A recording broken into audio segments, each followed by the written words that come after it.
As sheep producers, we are integral members of the American lamb supply chain that provides safe, high quality, and flavorful eating experiences for consumers of all ages. This video is the first in a 5-part series emphasizing lamb quality and is funded by the American Lamb Board and Premier One Supplies. The United States has a broad spectrum of breeds, management strategies, and marketing options for sheep producers. A primary driver of sheep operation profitability is the efficient gain of lean meat protein that is merchandised as lamb, or for an aged animal, as mutton. An analysis of an operation's commitment to American lamb quality can be achieved through benchmarking and the improvement of lamb carcass characteristics. Beginning with the end in mind is a theme for the ALB and Premier One Lamb Quality video series. Additionally, as a sheep producer, you hold a vested interest in creating a protein that consistently meets and exceeds consumer expectations of our American lamb product.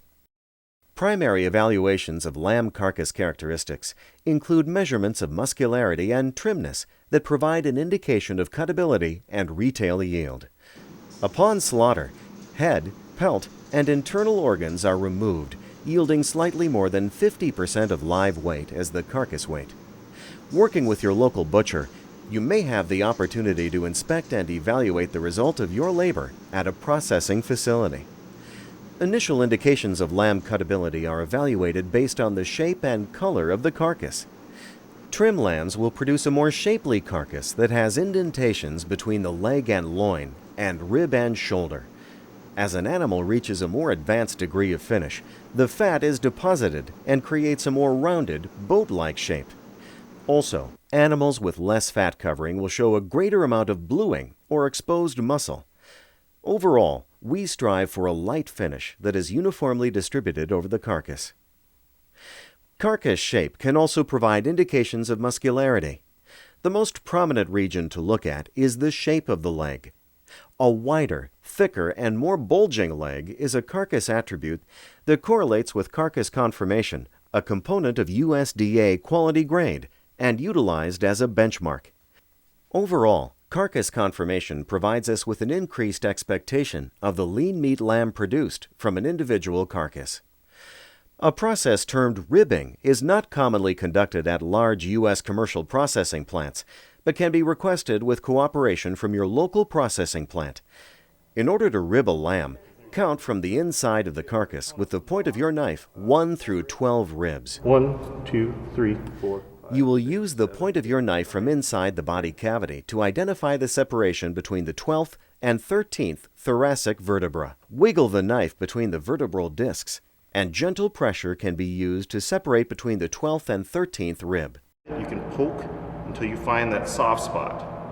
Okay? We line it up. The knife is pushed through the body cavity. Pop through. And you can move to the dorsal or front side to insert your knife with pressure down on the rib and cut back. This exposes the ribeye at the 12th and 13th rib interface. We hit the rib, bring it up like that. We can now gather a greater amount of information to benchmark lamb cutability. A ruler can be used to measure 12th rib back fat from the edge of the ribeye muscle to the edge of the exterior fat. The location to measure is 50% between both edges of the longissimus dorsi muscle, and both left and right can be measured and averaged. This measurement is used to determine USDA yield grade that will be more comprehensively explained in a subsequent video. Body wall fat thickness is another indication of trimness recorded 5 inches from the midline of the carcass. Take a ruler and identify 5 inches and make a mark. Now, measure across the whole face of the rib and fat to get a measurement that should be approximately 1 to 1.5 inches. Ribeye area is now our greatest available indicator of muscling and expected retail meat yield. Using a specially designed grid, place it over the interface of the ribeye and count each dot. Each visual dot over the exposed lean face is 0.05 square inches. Thus, we add up the number of dots and divide by 20 for a total area in square inches. The 12th rib back fat thickness, body wall thickness, ribeye area, and hot carcass weight are part of an equation for percent boneless, closely trimmed retail cuts. This is the gold standard that producers can utilize to evaluate lamb carcass characteristics. Those that have access to a ribbed lamb carcass, such as direct sellers, can benchmark their expected lamb carcass cutability and work toward their own flock improvements. Utilizing carcass characteristics information provides sheep producers the opportunity to quantify the cutability of lambs produced on your operation. As an astute sheep producer, it is an exciting chance to make the connection of what sheep we produce and the American lamb that reaches the plates of consumers of all ages. A huge thank you to the American Lamb Board and Premier One Supplies.